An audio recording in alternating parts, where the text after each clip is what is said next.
Hi, everyone, and welcome to God's Views on Political News. It's so great to see you here today. Bill, how are you doing today? I'm doing. I'm doing. As usual, you're I'm doing. doing. I'm Not doing. well, not bad, just kind of, I'm doing. It's it's Monday on Tuesday. I'll just put it that way. Well, as long as you don't watch the hearings and stuff like that, I I it's I couldn't do it today. I would. My head would explode. no.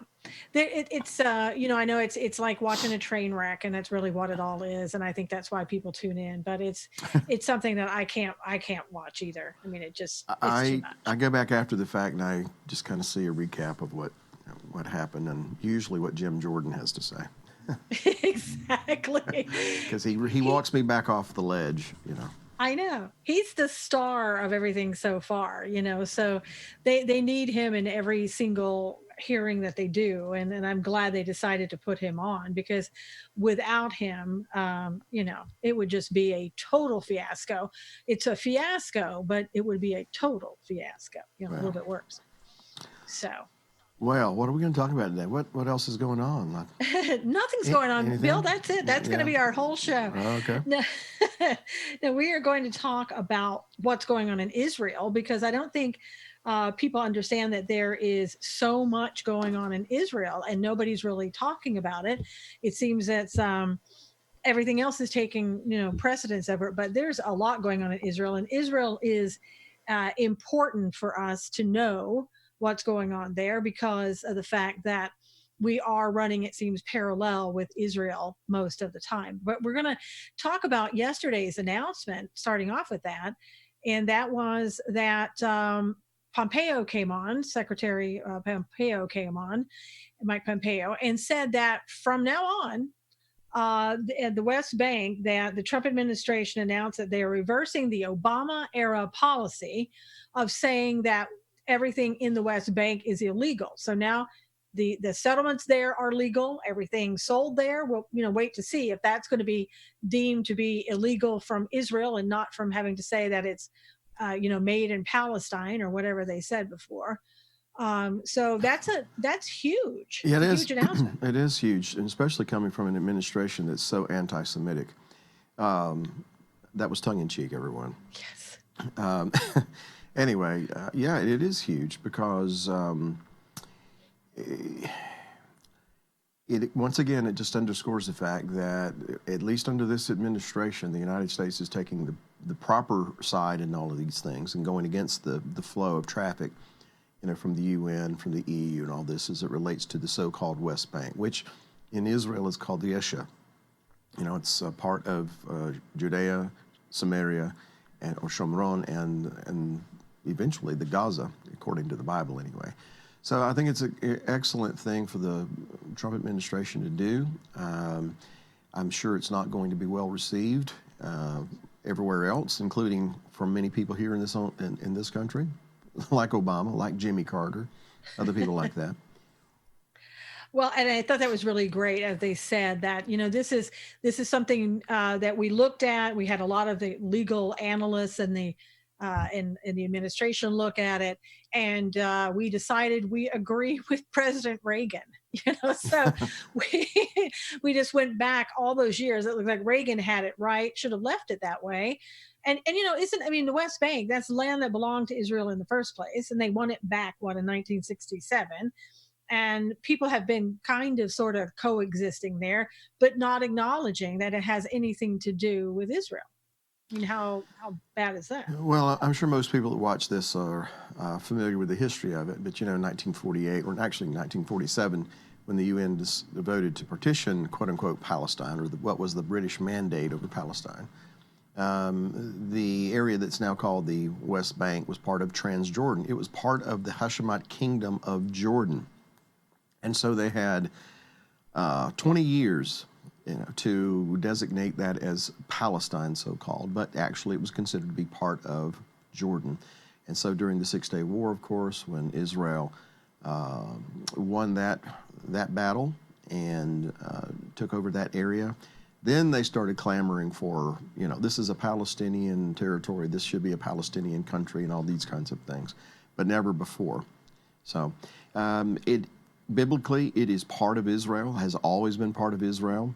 The area that is called Nablus today, in the Bible, it's called Shechem or Shechem.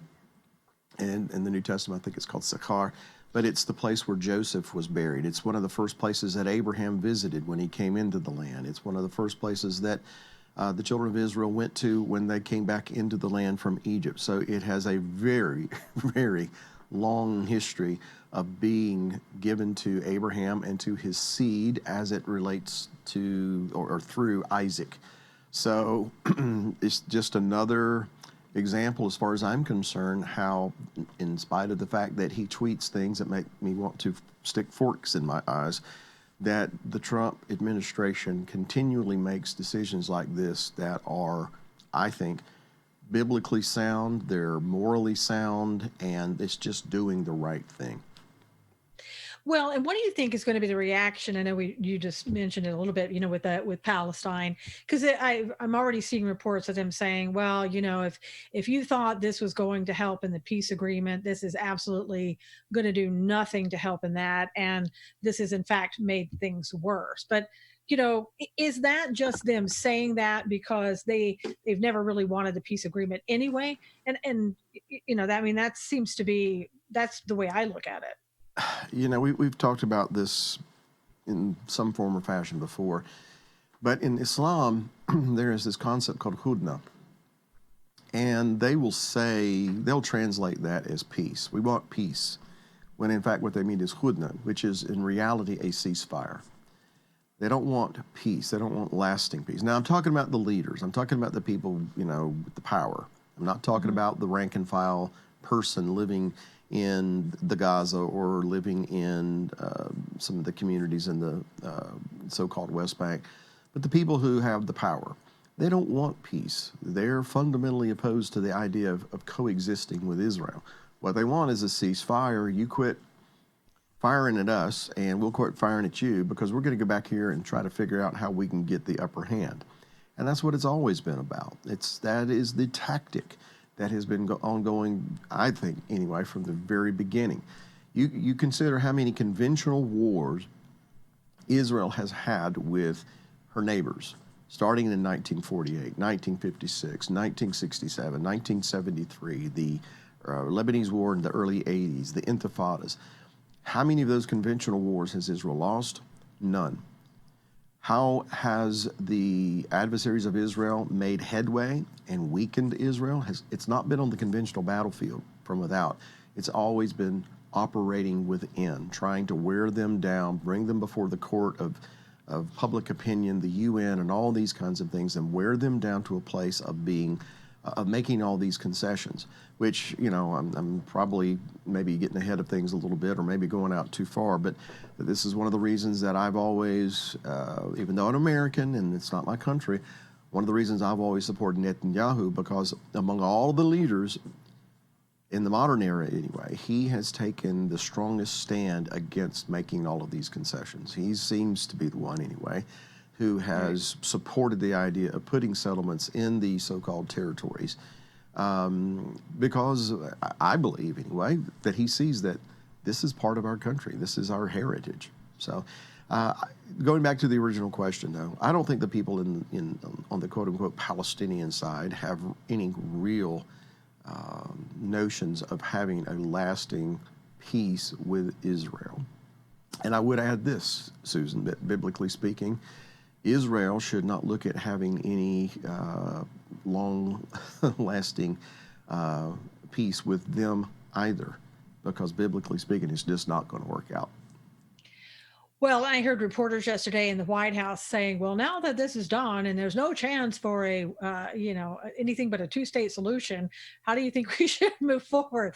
I mean, they still in the mainstream media is still looking for that two-state solution, and they never have. They don't seem to get any of the biblical ramifications of what they're saying. I don't think they. No surprise. I don't think they pay any attention to the biblical view on all of this. Although I will say that there is a passage in Ezekiel that I think is appropriate. It's in Ezekiel chapter 35 or 36. But it talks about how that the people who deny Israel rights to the land, who claim the land to be their own, make this claim that these two countries shall be ours. And that's kind of an interesting thing when you bring in the conversation about the two-state solution and all these kinds of things. So I don't know if that's alluding to that or not, but I've always found that kind of interesting. Well, I want to see what some of the people are saying here. Let's see. Not many people are sharing their thoughts yet on what they think about what's going on in all of this. But I do think, again, it's I've been trying to think, how is this going to help anything? When we don't even have the deal of the century that's supposed to come out, that we keep talking about, that never seems to come out. How is this going to help in trying to make that happen if we can't, you know If we can't, well, if we can't seem to make anybody happy, and again, it's like you said, we're not going to make the Palestinians happy, I don't think, anyway. But how does this further things along? If you're looking to kind of make the Palestinians feel happy about something, this is actually just going to make them feel unhappy about everything, don't you think? it's kind of like the people who I'm going to really switch gears here, okay? But I'm going to make a point. It's like Chick-fil-A caving into the LGBTQ people. All right, We'll get there in a minute. I know. I'm getting ahead of myself, but this is on point. Believe it or not, the people that they caved to, thinking, oh, now everything will be okay, and they're still attacking them. They're still saying you need to repudiate all this past and what you're being, what you've aligned yourself with, blah blah blah blah blah. They're never going to be satisfied. So back to the Palestinian-Israeli issue, all of these different concessions that Israel has made since Yitzhak Rabin, when he went and shook hands with Yasser Arafat in 1993, and started making concessions then. And all of the different things they've done, giving back the Gaza Strip, all the different things they've already done. And yet, what has it accomplished as far as peace? They're never satisfied. They're never going to be satisfied. So my thing is, Israel just needs to do what Israel needs to do. Now, this is why I'll never get the job of prime minister or president or anything like that. But, Israel just needs to do what is right for them and what is in their best interest. And then the Palestinians will just have to determine whether or not they can live with it or not. But the whole idea of trying to make peace with somebody who really doesn't want peace, all they want is another PIECE of your land, Israel, and then another piece. And every piece you concede to them, they're going to want two more. That's the way this works. And so that's why there isn't going to be any lasting peace there. In that part of the world, and I don't claim to be an expert here, but I've been over there, I've been around enough to know there is really only one thing that people in that region respect, and that is strength. Yeah, it's true. And, it's like Donald Trump understands that, and that's why he shows strength. And if the rest of the world, they've already, most places in the rest of the world, they understand that. But, it's taking, our country doesn't seem to understand that when it comes to President Trump.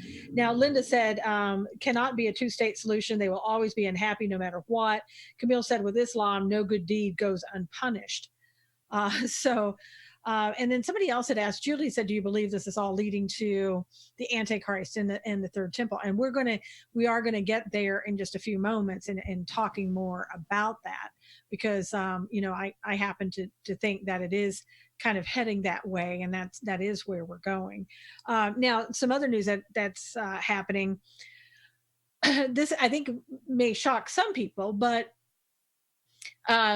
Amir Safadi, who is the person who is the head of the beholdisrael.org, and he lives over in Israel.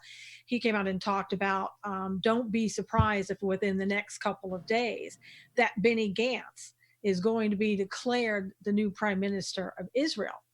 There's a lot that has been going on, in fact, and part of that is, Netanyahu gave the handed it over, if you will, to Benny Gantz and said, okay, it's his turn now to try to form a government. He's got until on Wednesday. That's his last day. And there's been talk that he's going to be bringing in the Arab group, the Arab Party, and trying to form a government that way. I mean, what are the ramifications of that? Well, disaster as far as I'm concerned. Yeah. Look, I'm going to go back to something that happened in the Bible. Surprise. When Nehemiah came back from Babylon and they began to rebuild Jerusalem, they were rebuilding the temple. They did it with a tool in one hand and a weapon in the other. They would work they'd work a little while and they'd have to fight people off, or defend it from people. And there's the story of this guy by the name of Sanballat, who is somebody who lived in the land while they were all off in Babylon. And Sanballat comes to Nehemiah with overtures of peace, and we're here to help, and we want to help you to be good neighbors, et cetera, et cetera. But when he got among his buddies, he said, here's what we're really trying to do. We're going to get into the midst of them, and when we get into the midst of them, we're going to destroy them. So this is a concept that goes all the way back to the very beginning, the midst of the garden, the tree of the knowledge of good and evil, the tares in the midst of the wheat, on and on and on and on. And so if you've got Gantz who's inviting people into the government who, I guess, from afar, it would appear to be inviting, those who want to destroy you into the midst of you, which is never going to be a good thing. Now, let me balance that statement out with this one. There are many Arab Israelis who are very pro-Israel. That is a fact. There are those who live in Israel who are Arab descent. They're very pro-Israel. I would say that they are the minority compared to the other Arabs in there. But it just seems fundamentally flawed to invite people who are not going to be in your corner all across the board and bring them in to form a government. And I think Netanyahu and others are raising those concerns right now. But I guess we'll see. Well, Netanyahu said basically that a minority government reliant on Arab parties would be a dream come true for the terror groups Hamas and Hezbollah, as well as their sponsors in Iran. And he reiterated that the notion that a Gantz-led minority government that would include the Arab-dominated Joint List could pose a threat to Israel's security. And here's what he had to say. He said, "We are in a fateful moment for the state of Israel. The heads of blue and white, Benny Gantz, Gabi Ashkenazi, and Moshe Boji, something, have decided to form a minority government, which will be contingent upon the members of the Arab Joint List. If such a minority government is formed, Tehran, Ramallah, and Gaza will celebrate as they celebrate after each terror attack. It would be a historic national disaster for the state of Israel." And, we can only hope that this isn't going to be true, that Netanyahu, it will be, handed it back. And, I don't know if at that point people are going to be afraid and say, oh my gosh, we made a mistake. We should have backed Netanyahu. And now maybe they will, knowing how close they came to what Benny Gantz was doing, or we may have an election.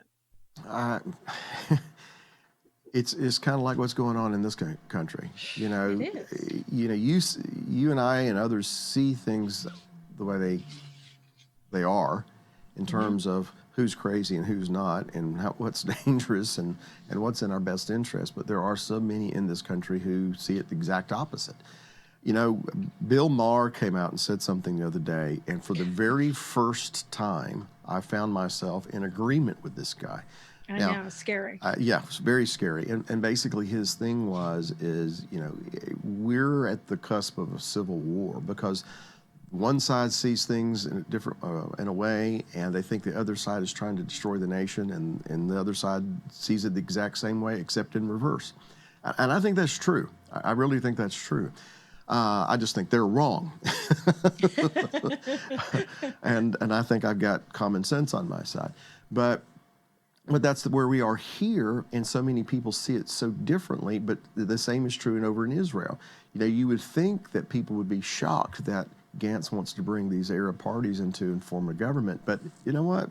There are a lot of Israelis that are very, very secular. There are a lot of Israelis that are for peace at any cost because they're so tired of the constant state of war, and it is, even though it's not a conventional war, they're in this constant state of alert.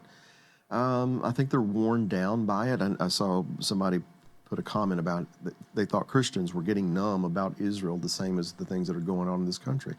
After a while, things do wear on you, and you do become a little numb. You do become desensitized, and some people, unfortunately, get to the point of, I just don't care anymore. And we'll just have to wait and see. Yeah, well, that's really, kind of scary. But I don't know that I agree with Christians are getting numb what's happening in Israel because, to me, in a lot of respects, it seems that Christians have become more aware of anti-Semitism more than they've ever before. And I think that, as Robin said, she's saddened by the fact that Netanyahu may not be the prime minister and what's happening over there. And I think a lot of people are looking at that. I know some people that have listened before have said, that they think that Netanyahu is, the rabbis or whomever have said that Netanyahu is going to be, the prime minister. And so I think they're all kind of at an alert right now, wondering what are we going to see take place? Yeah. You know. I don't pretend to know. I will tell you what I've told you before.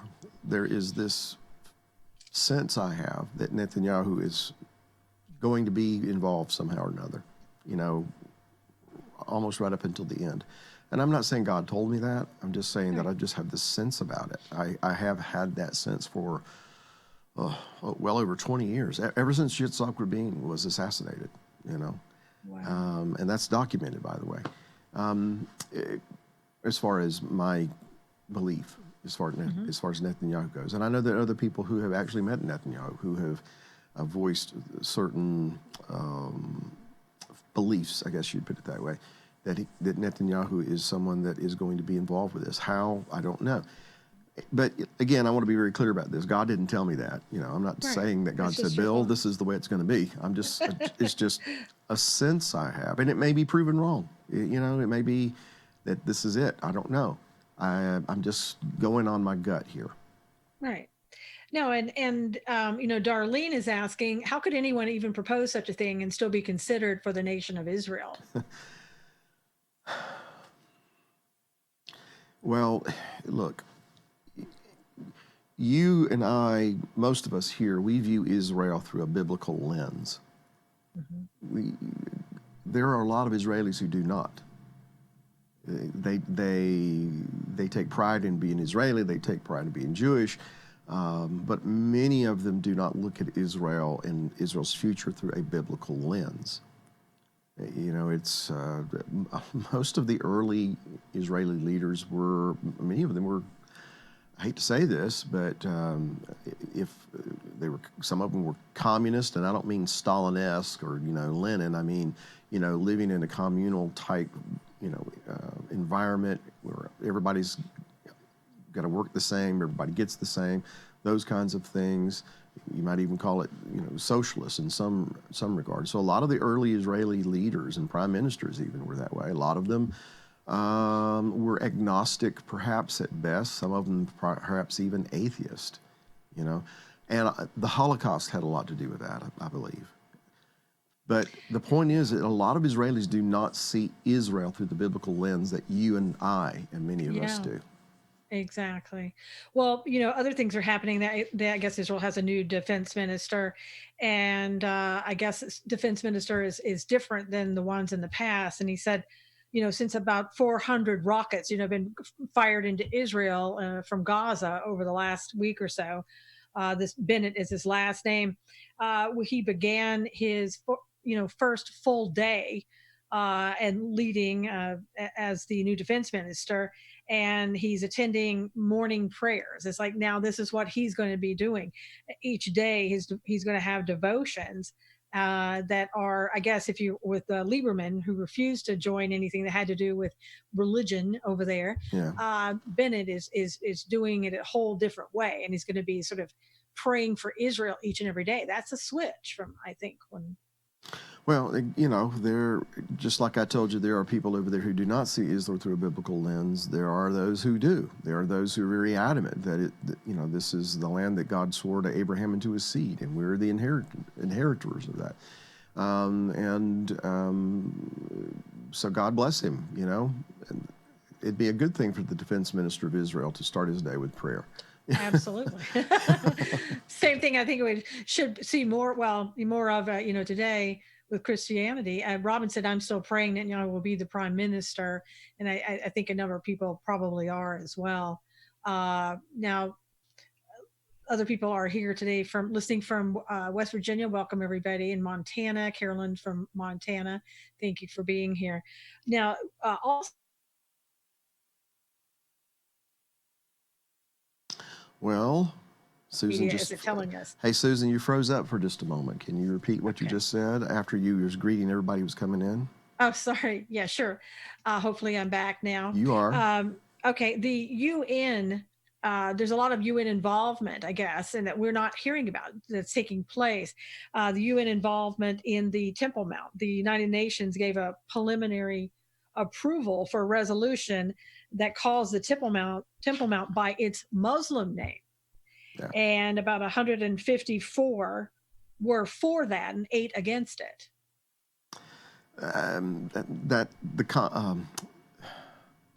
The philosophy behind that is not really new. Mm-hmm. I've never known anyone,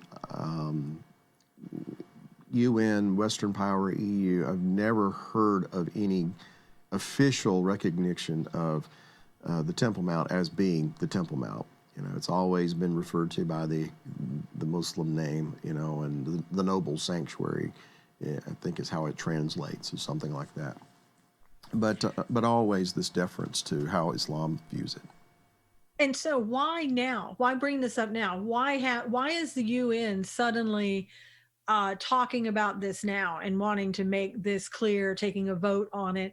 What is the significance about now, do you think? Well, first of all, it would make me suspicious about what's going on behind the scenes that we don't know about. Exactly. What conversations are ongoing with the Trump administration, Jared Kushner, this peace deal, all these kinds of things. That's the first thing that comes to my mind. Now, I don't know what's going on behind closed doors. Obviously, Jared hasn't picked up the phone and called me to tell me this is what we're talking about.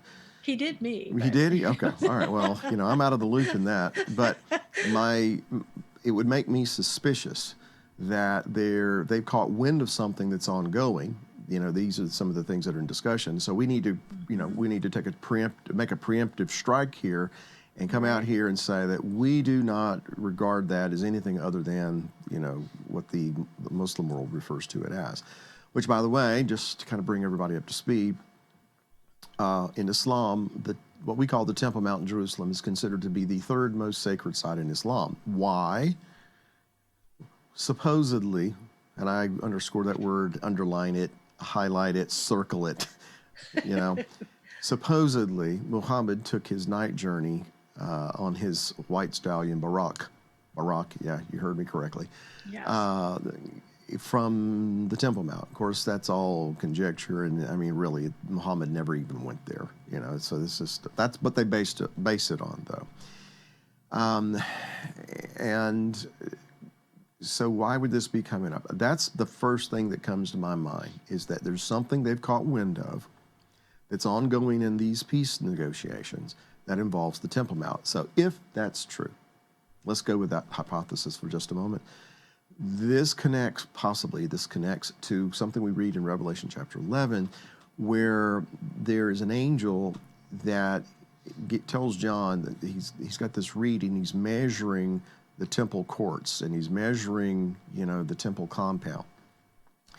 And he's told to leave the courts unmeasured, or don't include that, because that's going to be given over to the Gentiles. In other words, it seems that in Revelation chapter 11, you have this scenario where where the temple sat and the temple compound and what it encompassed, the Temple Mount, is going to be divided in two. And one half or one part of it is going to be given over to the Gentiles or to the nations, which would obviously infer the Islamic nations, the United Nations perhaps. And the other part of it is going to be set apart for the proposed, I'll put it that way, rebuilding of a Jewish temple, which I believe is interrupted. And this gets into the Antichrist, and I'll pause there. But the point is that the scripture seems to allude to the fact that the Temple Mount one day is going to be divided between the Jews and between the rest of the nations. Now, here's an interesting little fact. Maybe some of you don't know this, and that is the Mosque of Omar, the golden dome that everybody sees the pictures of there on the Temple Mount. Actually, the more sacred site, I guess I would say it that way, to Islam is just a little south of there. It's called the Al-Aqsa Mosque.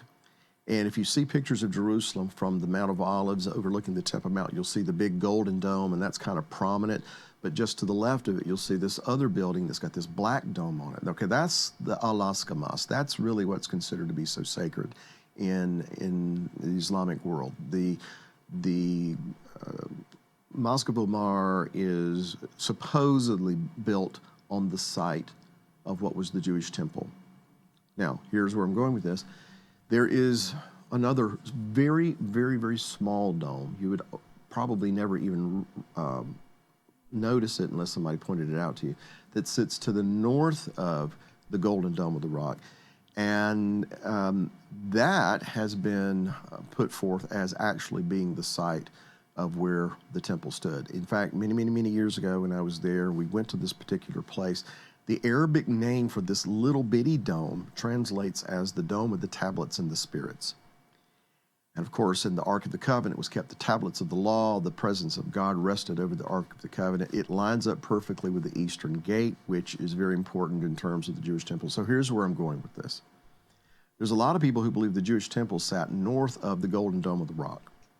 If a peace deal was reached, whereby the Islamic holy sites would remain untouched and the Jewish people had access to property on the Temple Mount to build a temple, it seems they could rebuild their temple at the place it originally was, because where the Golden Dome and all that other is would actually have been in the courts, the outer courts. And that's the very place the angel tells John, don't measure, that's given over to the Gentiles. Do you understand what I just said?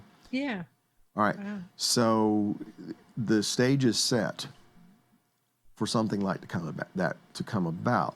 So if any kind of negotiations have been entered into where the Temple Mount has become a talking point, and if there's any discussion about dividing that, just like they're talking about dividing, Jerusalem and everything else, I can see the UN coming in and making this preemptive strike that because they've been very much pro-Islam, very much pro-Palestinian, very anti-Israel. So they're just kind of setting themselves up to say, we're against this. Now, that's all conjecture. I have no evidence whatsoever that that is being discussed right now. But you ask me.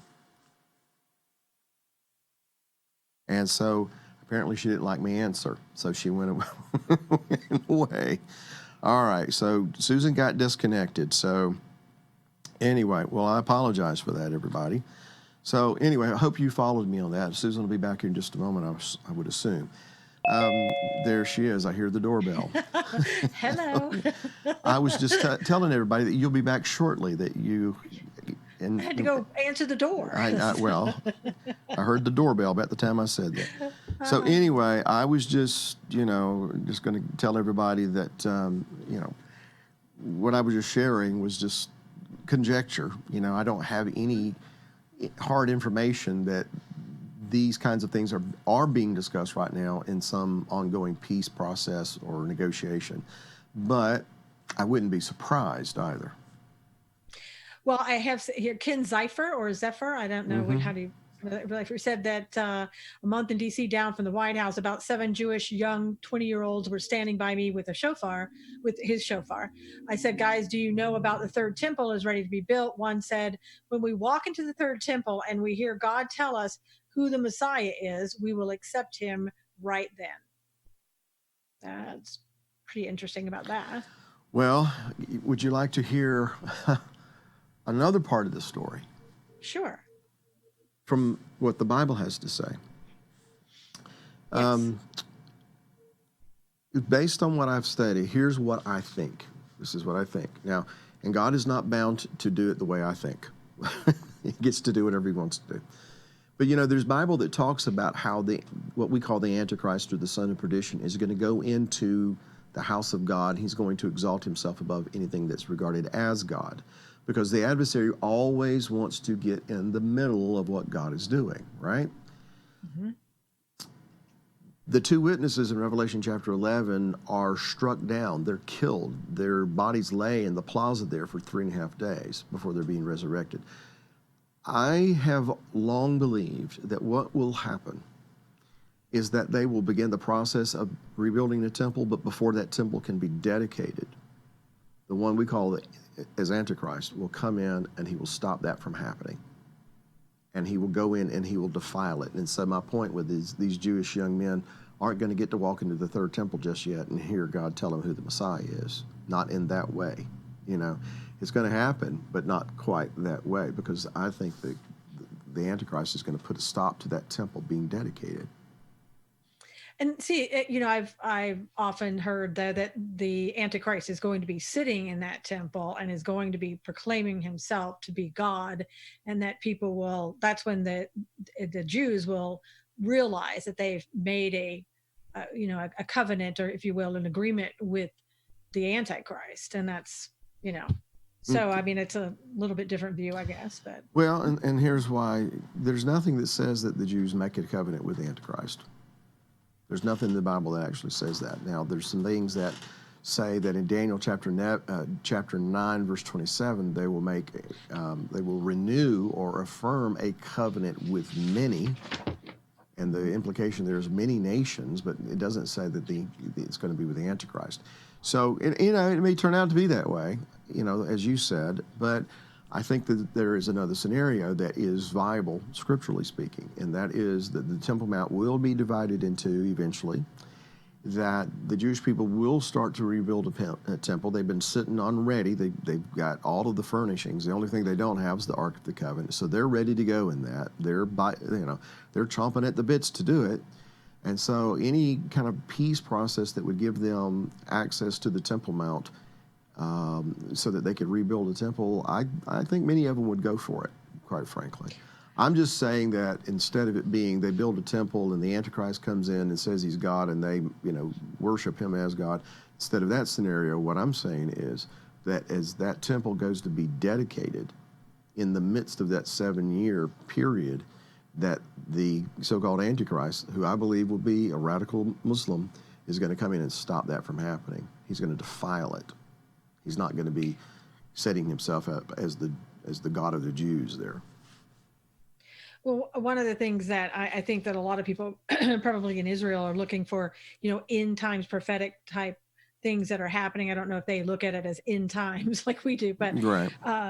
But they one of the things that I was reading is that because of the rockets and everything that are coming in, I guess as the Jews go up to, which are not allowed to pray there at the Temple Mount, that they've been told, that if you hear any sirens, to immediately drop down on the ground and serve God in the manner that Jews serve God in the temple. Drop down on the ground and put your hands over your head. And the religious Jews, according to this article that I was reading in an Israeli news site, said that they believe that's a fulfillment of Isaiah 27:13, in that it says, and in that day a great shofar shall be sounded, and the strayed who are in the land of Assyria and the expelled who are in the land of Egypt shall come and worship Hashem on the holy mount in Jerusalem. So I found that very interesting. I had not heard that type of interpretation, but it seems like they're looking for those different things that are being fulfilled, and that's one of them, they said. Well, then that's something I can, I have to look at, really. I was just trying to, while you were reading, I was trying to look at some of the different things that are coming up here, because just now all these comments started popping up. I know. Quickly they're coming up. Yeah, Linda Smith said they're looking for the Messiah. Good thought, Bill, about the dedication. Well, okay, I know I don't want to get too lost in this, but many years ago, me and another fella had a very brief meeting with a man who is, he was an archaeologist, a professor, a scientist, brilliant man, and he taught at the Hebrew University in Jerusalem. And he showed us photographs, and he had made written a paper on it and everything, just explaining how that the temple most likely did not sit where the Golden Dome is, that it sat north of that because it's in line with the Eastern Gate. The location of the Eastern Gate that we see is directly above the Eastern Gate that was there during the Second Temple era at the time of the Messiah and Jesus, because about 25, 30 years ago, a man actually was in the Muslim cemetery there right at the Eastern Gate, which is closed right now. And he fell through, and I'm going to just skip to the chase. He discovered the remains of a gate on the eastern side of Jerusalem that was directly under the present Eastern Gate, meaning that this dome I was talking about, not the Golden Dome, but the Dome of the Tablets and Spirits, is in line with the Eastern Gate. And that's a very, very important point that gets into things that happened during the Temple era. And so he convinced me where the temple was. By the way, I do not believe that the temple was in the City of David. Somebody was raising that question, and we're not going to get off into all that today. But he said in the course of discussing all this with us that following the different laws and procedures as how the temple would rebuild, et cetera, that it would take approximately, get this, 3.5 years to build the temple. Okay? And then, of course, the temple would be dedicated at that point in time. So that's kind of the background, one of the reasons that I say that, Right. Not to mention the fact that I don't believe that the Bible teaches that the Jews are going to accept the anti-Messiah as the Messiah. Now, some may, but I don't, as a nation, I'm not convinced of that. So just some of the background to that story. Well, I want to also, we have a video, and I want to kind of tell you a little bit about it. First of all, the sound is not in sync with what the guy's saying. So no, you're not seeing that wrong. For whatever reason, that's the way it was posted. But I wanted to give you an idea of what he's a pastor, pretty well respected pastor. He was sitting in as a guest speaker for J.D. Farag, and this is Pastor Billy Crone. And so I wanted to roll that video on what he says the Jews are saying about Trump right now in regards to the temple, if we have that video.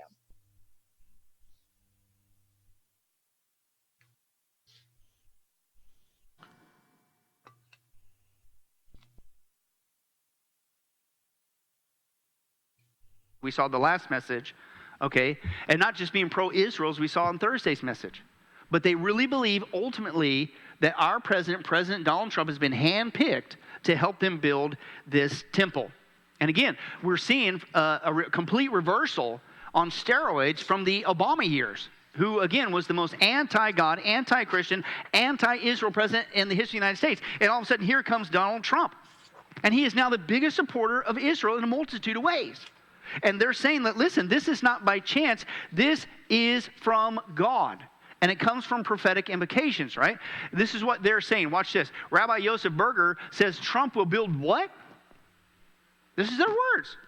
I'm not saying thus saith the Lord. I'm just saying this is what they believe about our president. He will build the third temple in Jerusalem. U.S. President Donald Trump's unabashed support for the Jewish state and his public recognition of Jerusalem as its capital has many Israelis electrified. The current American leader's positive attitude towards Israel seems nearly illogical, especially after decades of far more hostile trends. Can I translate that for you? Especially after the Obama years. And then here comes Trump with all this crazy, awesome support. This has got to be from God. That's what they believe. He says, that's why I believe the reason for this shift is that Trump has a big role in playing what? The building of the third temple and the coming of the Messiah. Okay, let's continue on. This other rabbi, he also working for the United Temple Mount. He said, words of prophecy are coming forth from the Bible and becoming facts. While Muslims jeer, Israelis cheer President Trump's Jerusalem declaration, prompting Jewish religious activists to suggest what? Building the third temple is closer to a reality than ever before. What he did was an enormous step in bringing the temple. Do you get it? Yes, they're glad that he is supporting and backing Israel. Yes, they're glad about the move of the embassy to Jerusalem. Yes, they're glad. Even recently, he is saying that the Jewish people are the rightful owners of the Golan Heights. They're excited about all that. But ultimately, they think what? He's also the guy who has the power to back us to do what everybody says could never happen. The building of the temple. He says there's been many amazing advances towards bringing the temple this year. It was clear that Trump was part of that process. Listen, guided by Hashem. In other words, guided by God. I mean, that's pretty interesting. I don't remember how long ago it was. I think it may have been back maybe a year ago whenever it was Trump moved the embassy. That was back in May of last year, right? So we're looking at a year and a half now. Yeah. But I shared here that I believe, and I'm going to just put it in a totally different way than what this gentleman put it, that Trump is the next guy in line to be used by the Creator to kind of take a step toward that. Now, I don't know how much time you want to spend on this, but I need to say something in order to say something else. You know? Go ahead. My personal position is that God's main objective right now is not to see a third temple built in Jerusalem per se. I believe that the Creator's focus right now is building the temple that is you, that is me, this temple right here, being a temple of the Holy Spirit so that He can inhabit. And that is not to say that building a temple doesn't factor into His plan, but I also believe that men have their eyes on a future third temple. But here's the point. If God's not in that temple, then it's just a building. All right? So you need to understand where I'm coming from first before I say this. That being said, I do believe that Trump has been a significant participant in and contributor to what the Bible describes to us is going to happen as it relates to Jerusalem and another temple, or the attempt to build a temple there. Truman got the ball rolling from a U.S. point of view anyway, when he was the first world power to recognize Israel as a sovereign nation. That was in 1948. And then 70 years later, to the day, Trump has the U.S. Embassy opened in Jerusalem, moved from Tel Aviv, after he'd made the announcement they're going to do it, has the embassy moved to Jerusalem, and it opens on May 14th, 1948. 70 years to the day, Israel became a state, and Truman acknowledged that the United States was going to recognize them as a sovereign nation. So here was the point I made. If you take the names Trump and Truman, compare them, even compare the men, compare them. Very outspoken, very brazen. Harry had a nickname. Give him something, Harry. He was could be very vulgar, very abrasive, but he was of the mind the buck stops here. All right, and here's the guy that was raised in Sunday school, raised to believe that God had His hand on Israel. One of his best friends was a Jewish haberdasher. And when in 1953, this gentleman, his friend, introduced former President Harry Truman to a group of Jewish people as the man who helped Israel become a nation, he said, "What do you mean helped?" He said, "I'm Cyrus. I'm Cyrus." All right? And then, of course, you know what all has been said about Trump and the whole Cyrus connection. And I'm not arguing against or for. I'm just saying that's what's happening. Okay, so compare their two personalities, number one, and then compare their names. Truman, Trump. The first four letters, T-R-U-M, are the same, which kind of caught me or struck me as kind of odd. And then I converted those into Hebrew, and here's the point. In Hebrew, the word that is formed is the contribution one makes to the building of the sanctuary. Okay? Wow. So Truman made a contribution to this process. You following me? Yes. Trump, 70 years later, he makes a contribution to this process. Now, what is the process? It is man following what God knew he would do to try to work it out to build another temple. The question mark is whether or not God's in the temple or not. If they build it and he shows up, I'll go. But my point is, God's already described what was going to happen because he knows us. He knows what men are going to do. He knows how these things are going to unfold. And so I said all of that to say I agree with the perception that is going on in Israel as it regards to Trump. He is making a contribution to that, and they're interpreting what he's doing as our open door to rebuilding and pushing for the rebuilding of the third temple. So it's fascinating. And if, going back to something we talked about earlier, which was conjecture, speculative, we don't know, but if this peace process or this deal they've been talking about for so long, if there has been any discussion about dividing the land, it just makes me wonder, has there been any discussion about dividing the Temple Mount? This will be fascinating to find out. Yeah, there was another case that supposedly happened in India. It was very similar about a dispute over the land, and they actually ruled that they could move, what was in the way. So Israel is saying, well, we kind of do that too. We could move what's there now, and the Muslims could have some other section of land, and we'll build the temple there. I don't know, that was another thing that I read on the Israeli websites, and sort of what they were seeing. And I mean, because when I read it, I see a lot of people who are saying, we want the Temple Mount. They're already have the temple rebuilt, or built. They're already doing sacrifices. Supposedly another heifer has been born now that's unblemished, and again, like you said, this is what man wants. We don't Right. know yet if God is going to do that. That's the issue here, Susan. Yes. Really, from a believer's point of view, I'm not speaking against their belief in wanting to rebuild a temple. The Bible describes something, that something like that is going to happen.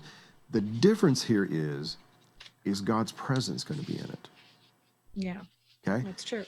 Is the Bible describing it, or is the Bible prescribing it? And I hope people catch the difference there, because the first temple, it was destroyed. And the reason it was destroyed is because at some point it stopped serving its purpose. Its main purpose was to be a house for God's presence. And when people started doing things that offended God, he left. The same thing you can see with the tabernacle in Shiloh. He left. That's when Ichabod was born. The glory has departed. The second temple, it was there. People were doing all the things that they do in the temple, but it was destroyed because God's presence was no longer there. So that's the key here. Is the Bible describing something, or is the Bible prescribing something? So I'm in the camp that says it's describing something that's going to happen, but that doesn't necessarily mean that God's going to be in that temple. It just means that men are wanting to build that temple. And I know I'm going to make a lot of enemies by saying things like that, but that's how I see it. But that does not take away from the fact that the Trump administration is being used by God to set the pieces in place for God's overall plan to come about. It doesn't negate that whatsoever. And so I believe that, what this rabbi was talking about, they see this very, very pro-Israel, pro-Jewish president, in spite of the fact that people are trying to make him out to be an anti-Semite, which is ridiculous. But he's doing all of these things that the previous administration went the other direction, Yeah. And they see this, and so they interpret that as, this is the hand of God, and we believe that the hand of God moving in this way is opening the door for us to do this, which then, if that happens, is going to be exactly what the Bible describes. Yeah, I mean, you can kind of look at this and what's happening at the West Bank, them saying that it's no longer illegal, and moving forward with that, with what Pompeo did yesterday. That deal of the century seems to be coming pretty soon, or they wouldn't be kind of setting things up. Right. And then from that point, where does it go?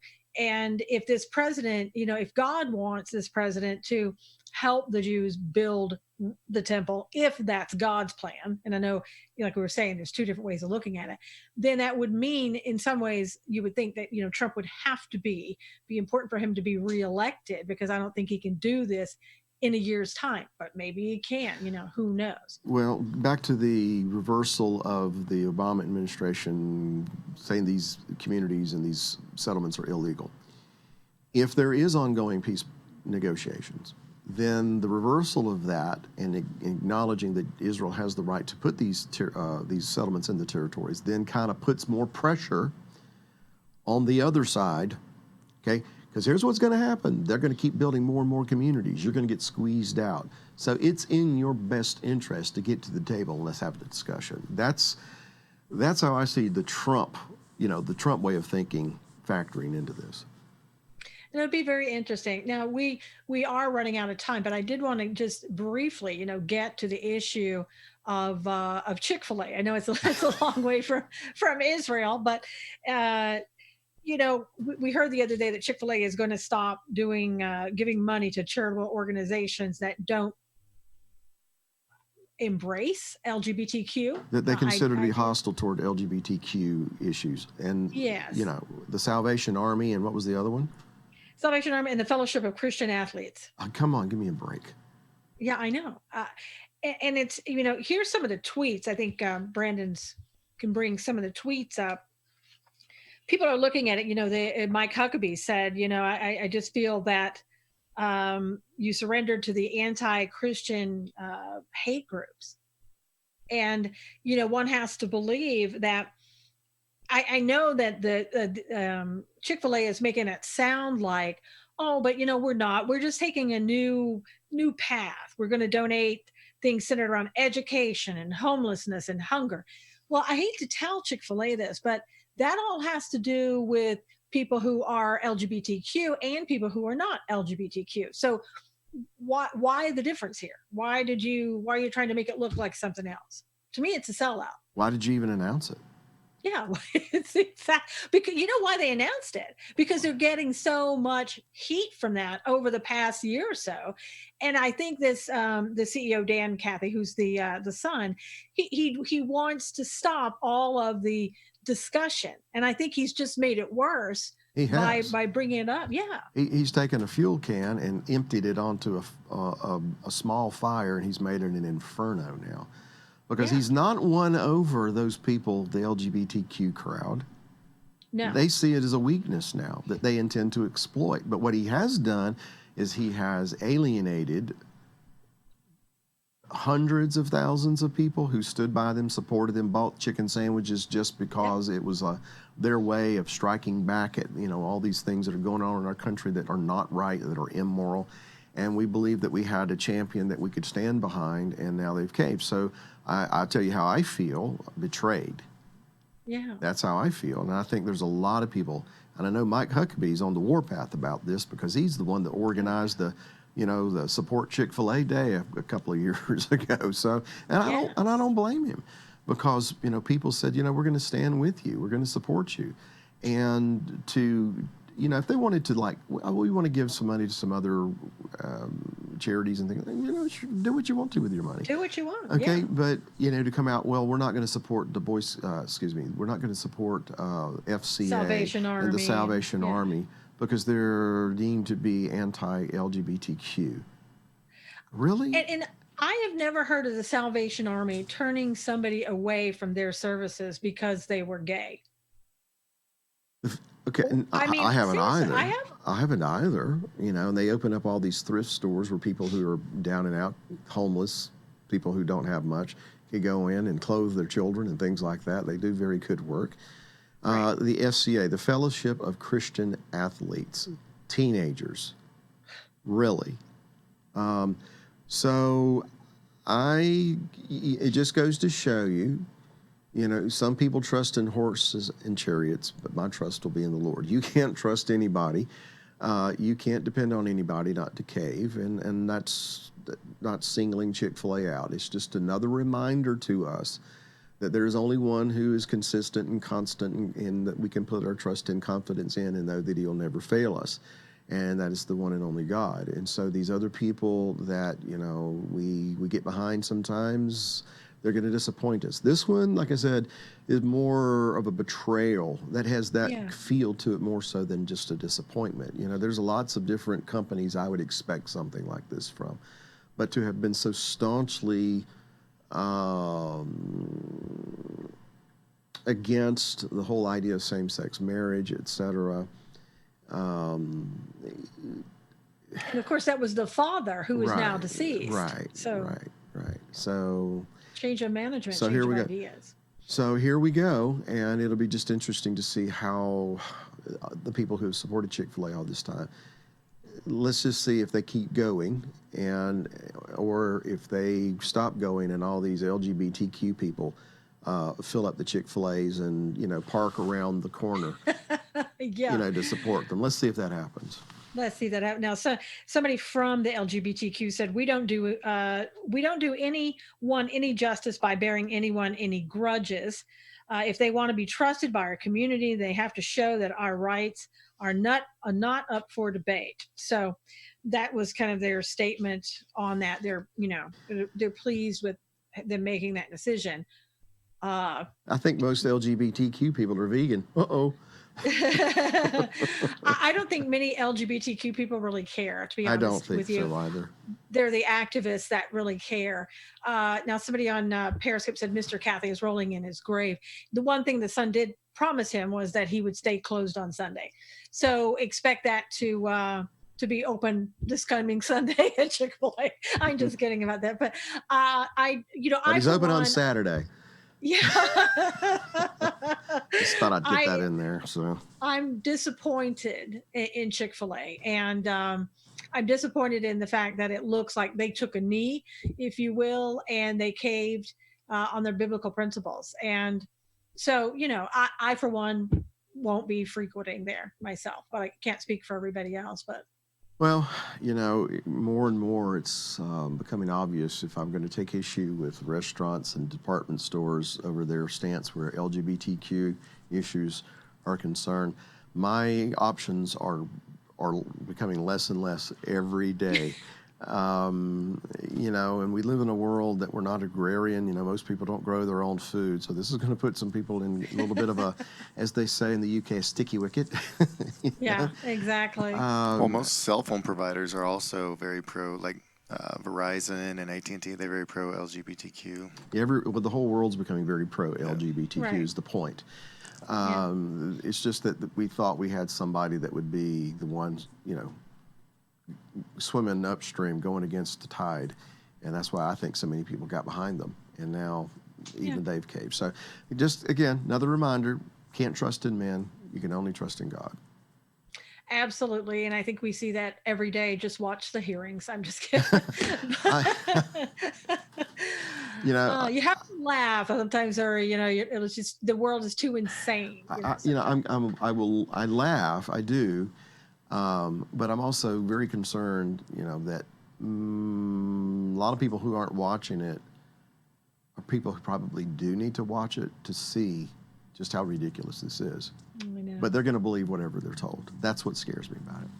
Yeah, I know, and it's a shame. We're actually just watching our country in certain ways, legalistically and all that, just kind of dissolve right in front of our eyes because the Constitution is just being ignored and all that. But we, again, is what you say. You have to focus on God. Each week, I think we say that you have to focus on God because the world is falling away, and we know that's going to happen. So, well, the Messiah put it this way: when you see all these things begin to happen, look up. Lift up your head, your redemption's near. So we just have to remind ourselves and others that all of these things are indicators that our redemption's at hand. And for me, that's exciting news. So I'm looking forward to the rapture, and so I'm fine with that. So anyway, but I wanted to thank everybody for being here today. Thank you so much for all of your comments. Hope everything was better today. We have a new system. We're trying to get used to the new system. So work with us on that, if you will. And please, everybody, go ahead and share this out everywhere. I'm on restriction again in Facebook jail, so I can't do anything for a week. So please share it with everyone. You know, I don't know how much I should think about or be worried about hanging out with a, you know, a criminal or whatever. But see, I whatever. stand up for my principles, and that's why I'm in Facebook That's why you're jail. in I'm jail? not like Chick-fil-A. Oh, you're I a stand up you're for a my political principles. prisoner. That's what it is. That's okay. exactly right. You're So- persecuted for your virtues.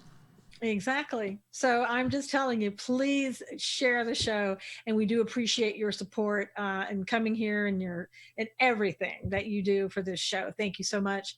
And until next week, God bless you. See you then. All right. Bye bye.